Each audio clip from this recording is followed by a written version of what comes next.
começando a nossa aula número 300 do nosso curso de Filosofia Espírita e Interpretação dos Evangelhos segundo o Espiritismo.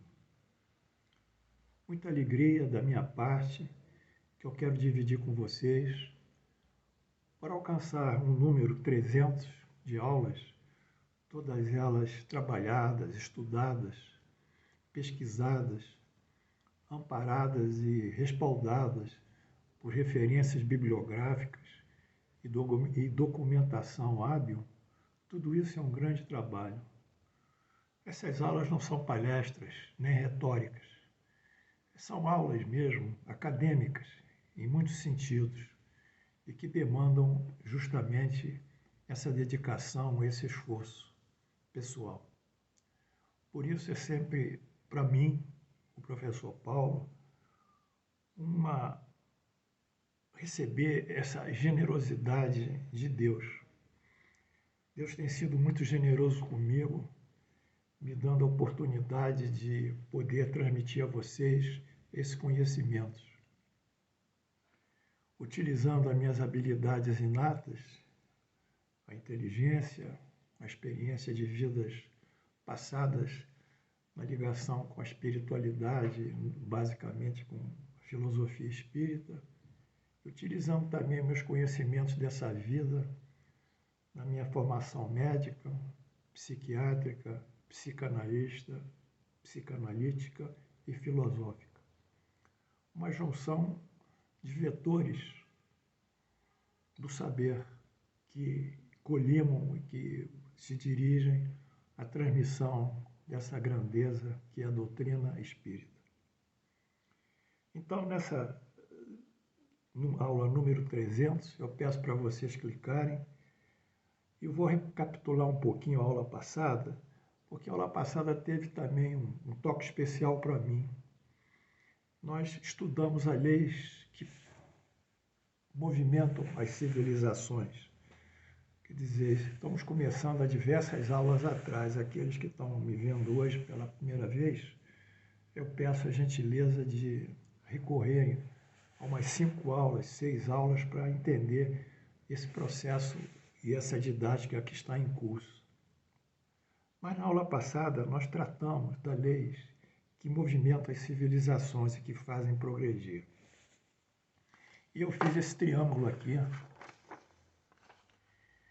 mostrando que esse progresso se deve à lei do progresso, à lei do trabalho e à lei da destruição. E tudo isso está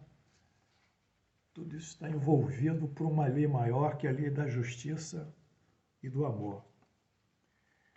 Eu disse que a lei do progresso, que é a lei da justiça e do amor, está calcada na palavra de Jesus, em que ele diz: tratai os outros como querias que vos tratassem. Façais aos outros aquilo que querias que vos fizessem. Então, Jesus faz do direito pessoal do indivíduo um direito social. Nós não poderíamos tratar ninguém diferentemente de sermos bem tratados.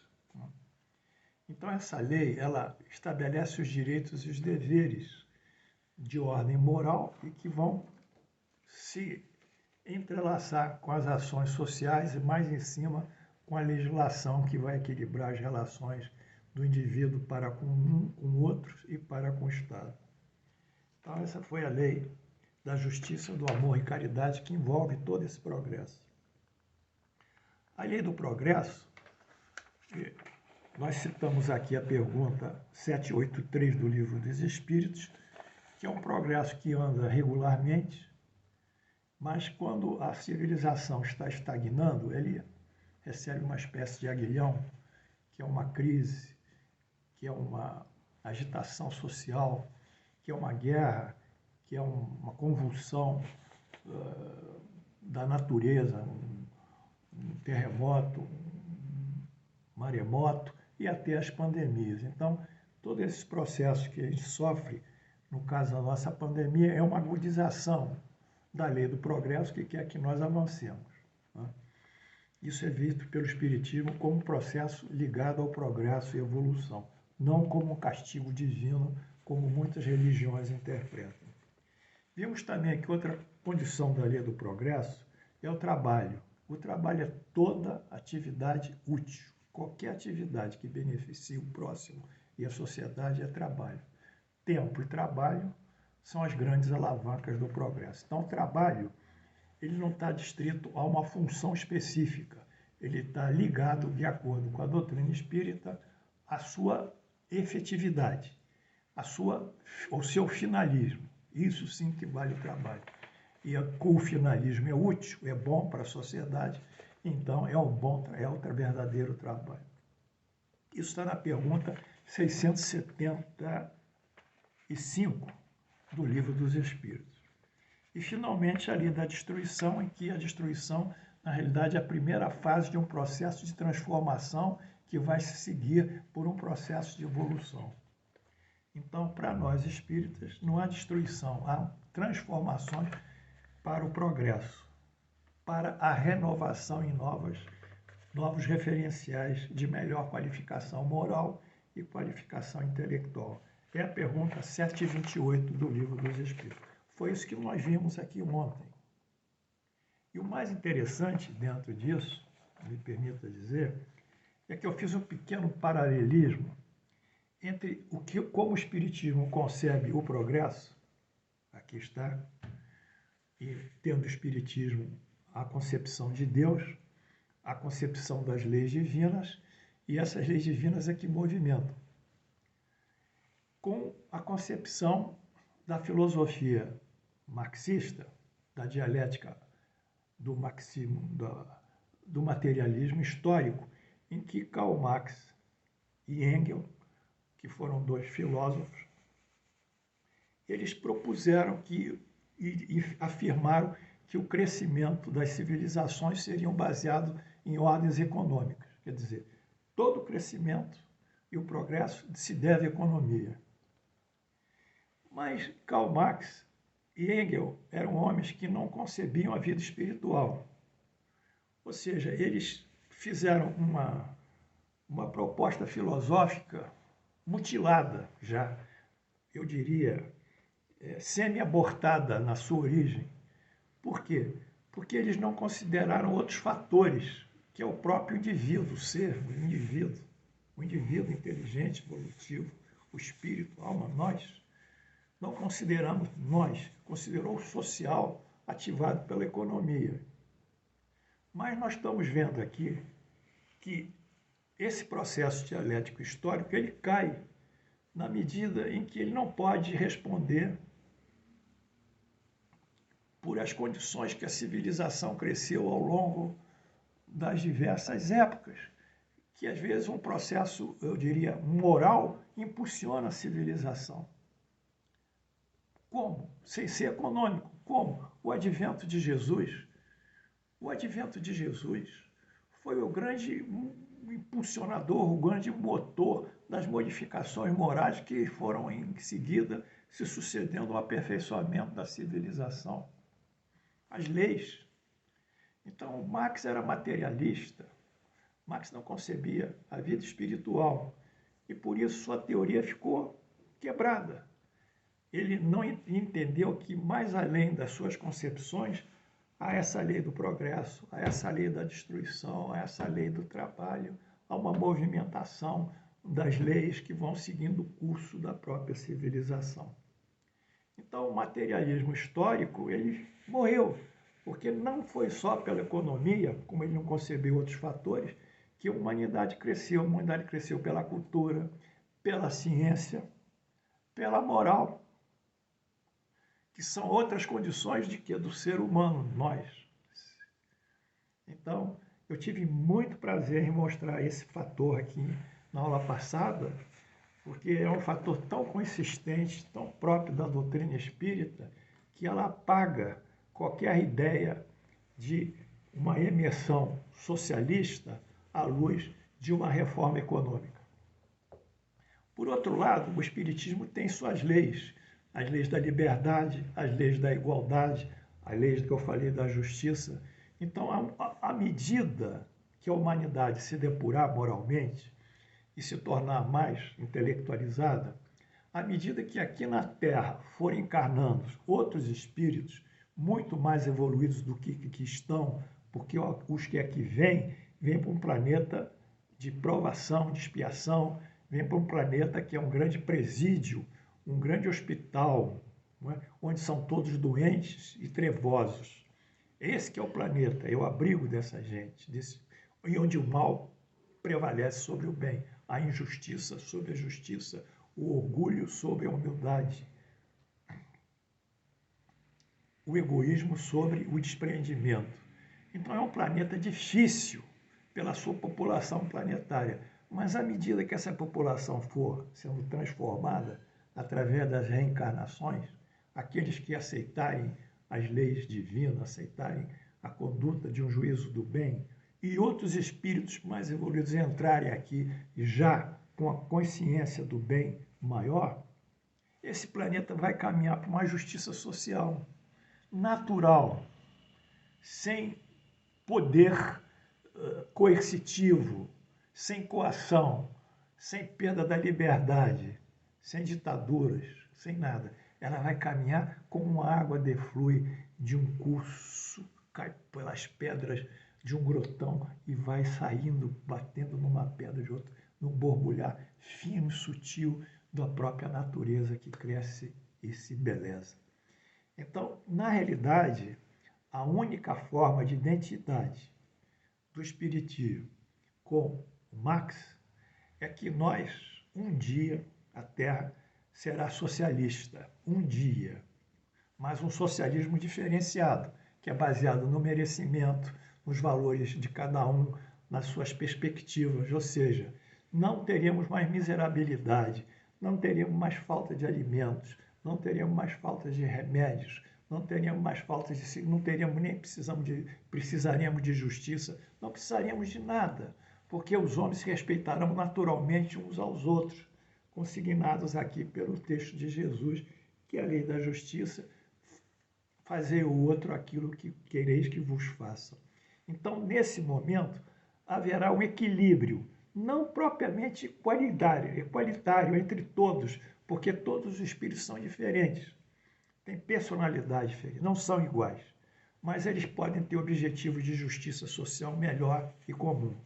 Então, essa visão utópica que o Espiritismo propõe é chamado socialismo utópico. Utópico, é utopia, algo que é difícil de se alcançar, né? É algo que é impossível na teoria se alcançar, na prática melhor se alcançar. Mas todos os espíritas, eles têm essa visão utópica de produzir o bem, de ajudar e de melhorar aqueles que precisam. Eu aqui, na minha função, produzo o quê? Eu produzo conhecimento para vocês, isso é minha colaboração social. Eu quero que vocês aprendam comigo e abram seus horizontes. Então, dentro desse contexto, o Espiritismo, como Allan Kardec formulou, como os espíritos de codificação formularam, haverá uma civilização nova, que muitos falam pela religião, que é o planeta de regeneração, né? Regeneração, onde o mal ficará secundado pelo bem, o bem prevalecerá, mas nossa visão é mais do que a regeneração, é um planeta onde a vida será respeitada, onde as plantas, a natureza, os bichos, a flora, a fauna, tudo será respeitado. O homem, o próximo, todos serão respeitados. Não haverá mais polícia, não haverá mais justiça, porque ninguém infringirá as leis divinas. E se infringir, eles mesmos sofrerão por si próprios os efeitos da sua violação. Isso é a utopia que nós estamos caminhando aqui, nessa aula número 300. Por isso que Marx, materialistas, dialética materialística, história, Hegel, Marx, filósofos, Manifesto Comunista de 1848 e tudo mais, Jornal La Humanité, eu conheço tudo isso bem, tudo isso foi colocado ao lado pelo Espiritismo. E não é à toa que todos os regimes comunistas caíram. Com a queda do Muro de Berlim em 1989 para 90, caiu o muro, a União das Repúblicas Socialistas Soviéticas se dissolveu sozinha. Cada país manifestou a sua independência. E hoje, substituindo a União da República Socialista Soviética, nós temos o que? A União Europeia. A União Europeia é o grande bloco econômico, cultural, enfim, que une aquelas nações, mas sem coerção, sem ditaduras. Tem o Parlamento Europeu, as coisas são geradas numa forma comunitária, mas numa forma liberal e absolutamente republicana. Então, não há como fugir das leis divinas. Bem, eu espero que vocês tenham gostado dessa. Um dia eu posso até fazer um curso sobre isso, mas o que eu quero trazer para vocês é que o Espiritismo vai mais além do que essa religião que encaixaram o Espiritismo, que acha que aquilo vai resolver. Aquilo é o ato moral. Para nós, a nossa religião é a nossa moral do bem. É a prática da caridade, a grande religião, a grande liturgia. O grande culto exterior dos espíritas é a caridade.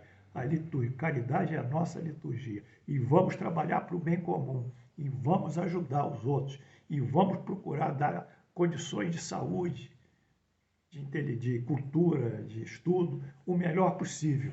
Mas isso não depende só de nós, depende daqueles que vivem aqui no nosso planeta, especificamente no Brasil. Tem que mudar essa cultura, tem que mudar esse tipo de relação do Estado com o povo miserável, sujeitos com 10, 20 pendurucalhos nos seus salários, as meninas morrendo debaixo de uma marquise nesse frio e eles com tantos e tantos auxílios de moradia. Isso tem que acabar. Essa injustiça social tem que acabar. O Estado tem que assumir essa pobreza. E para assumir essa pobreza, terá que haver uma modificação político-social. Sem isso, não será possível assumir. Mas isso não depende só de nós espíritas. Nós fazemos a nossa parte e vamos continuar estudando e fazendo melhor através dos nossos centros espíritas, produzindo assistencialismo, dando comida, dando quentinha, dando remédios, dando medicamentos, dando assistência médica, dando creche, ajudando os idosos, dando cestas básicas, dando passes, rezando, orando. Nós vamos fazer a nossa parte. E dando ensino. Mas isso não só depende de nós. Não coloquem sobre o Espiritismo a solução social. Ele tem os caminhos, mas depende dos indivíduos. Porque cada indivíduo em si próprio é uma individualidade, é uma personalidade. Se ele não quiser aceitar, ele não aceitará. E ninguém poderá contradizê-lo e convencê-lo a aceitar. Bem, posto isso, eu espero que vocês tenham entendido. Eu vou voltar um pouquinho à aula 300, as grandes contradições, as grandes contribuições das civilizações antigas. Vamos ver aqui, o tempo já está passando, né? Essa aula 300, mas vamos ver as contribuições das civilizações antigas à civilização ocidental, tá? Vamos ver o que foi, quais foram as contribuições, não foram econômicas. Vamos ver, a história diz isso. Aqui está a história. Primeiro, egípcios contribuíram com a astronomia e a matemática. A grande contribuição para a civilização ocidental. Astronomia e matemática. Os fenícios, o alfabeto. O nosso alfabeto começou no Egito e depois foi modificado pelos fenícios. É o nosso alfabeto, que as letras que nós usamos foram dos fenícios. Os hebreus produziram o monoteísmo mosaico e os 10 mandamentos, o código moral. Primeiro código moral com a concepção monoteísta. Houve outros códigos morais, mas esse é o de concepção monoteísta. Os gregos, a filosofia e a arte. Os romanos, o direito romano. O direito romano foi regulado pelo imperador Constantino e é a base de todos os direitos. Ali que começou o direito. E mais uma vez, os hebreus, o advento do Cristo, o cristianismo, porque o cristianismo nasceu na cultura hebraica, já que Cristo era judeu, vivia entre os judeus e entre os hebreus. Essas são as 6 contribuições maravilhosas para a civilização ocidental dos povos antigos. Astronomia e matemática dos egípcios, alfabeto dos fenícios, monoteísmo mosaico e 10 mandamentos dos hebreus, filosofia e arte dos gregos, direito pelos romanos e Jesus, o Cristo, que nos surge através dos hebreus. Bem, nós estamos terminando aqui a nossa aula. Eu tive o prazer de colocar esse aspecto social, que eu gosto muito disso, eu pessoalmente também, mas eu espero que vocês vão ganhando consistência e ganhando força e resiliência para superar as suas dificuldades. É através do processo da inteligência, da compreensão, que nós vamos crescer. E aqui, nesse momento aqui, eu recebi esse presente hoje, que é o bolo. O bolo dos 300 aulas. Olha como está gostoso. Está cheio de ameixa aqui, ó. Eu vou comer esse bolo com café preto na hora do lanche, à tardinha. E eu ofereço ao bolo a vocês. Eu sei que vocês já estão achando que o bolo é gostoso, já gostariam de ter um pedacinho do bolo, mas aqui nós estamos só no virtual, não temos ainda o presencial. O dia que nós voltarmos lá para o Frei Luís, num dia das aulas que eu der, eu vou abrir esse bolo outra vez e repartir com meus alunos. De toda forma, a generosidade de Deus é aqui reconhecida, a generosidade dos espíritos que nos acompanham e nos dão intuição e nos inspiram, esses que são os grandes ministros do conhecimento e do saber. Eu devo tudo isso a eles, a esses protetores espirituais, sobretudo a generosidade de Deus para comigo e também o apoio do Mestre Jesus para comigo. Devo também aqui na Terra aos meus professores na Faculdade de Medicina, nos cursos que eu fiz e aos livros que estudei. Então, eu agradeço a todos que me deram a oportunidade de estudar e de poder aprender. E passo a vocês o meu sentido de esperança nesses 300 aulas do nosso curso de Filosofia Espírita e Interpretação dos Evangelhos segundo o Espiritismo. Que Deus nos abençoe. Obrigado pela atenção de todos.